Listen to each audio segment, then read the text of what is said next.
Breaking news असां share कंदासीं। कराची में फरियाल टालपुर घरू खाते बाबत स्टैंडिंग कमेटी की चेयरपर्सन चूंडिजी वई।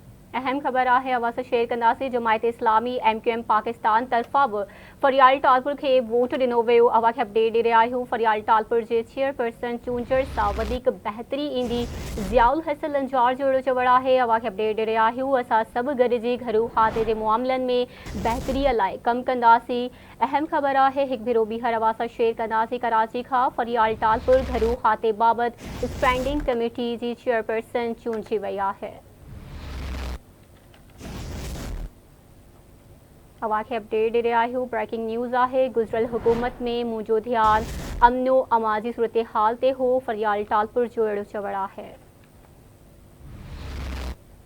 एक भेरो ॿीहर अवां सां अहम खबर शेयर कंदासीं। कराची खां फरियाल टालपुर घरू खाते बाबत स्टैंडिंग कमेटी की चेयरपर्सन चूंडिजी वई। जमायत इस्लामी MQM पाकिस्तान तरफ़ा भी फरियाल टालपुर के वोट दिनो वियो। फरियाल टालपुर की चेयरपर्सन चूंडण सां वधीक बहितरी ईंदी। ज़ियाउल हसन लंजार जो अहिड़ो चवणु है। असां सभु गॾिजी घरू खाते के मामलनि में बहितरी लाइ कमु कंदासीं। गुजरल हुकूमत में मुझो ध्यान अमनो अमाजी सूरत हाल ते हो। फरियाल टालपुर जो अहिड़ो चवणु है।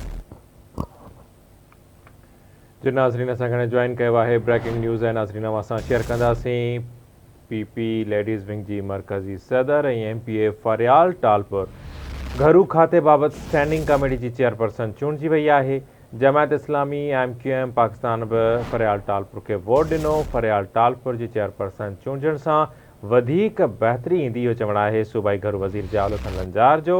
असां सभु गॾिजी घरू खाते की बहितरी लाइ कमु कंदासीं। फरियाल टालपुर जो इहो चवणु आहे। फरियाल टालपुर जो चवणु आहे त गुज़िरियल हुकूमत में मुंहिंजो ध्यानु अमन अमान जी सूरत हाल ते हो।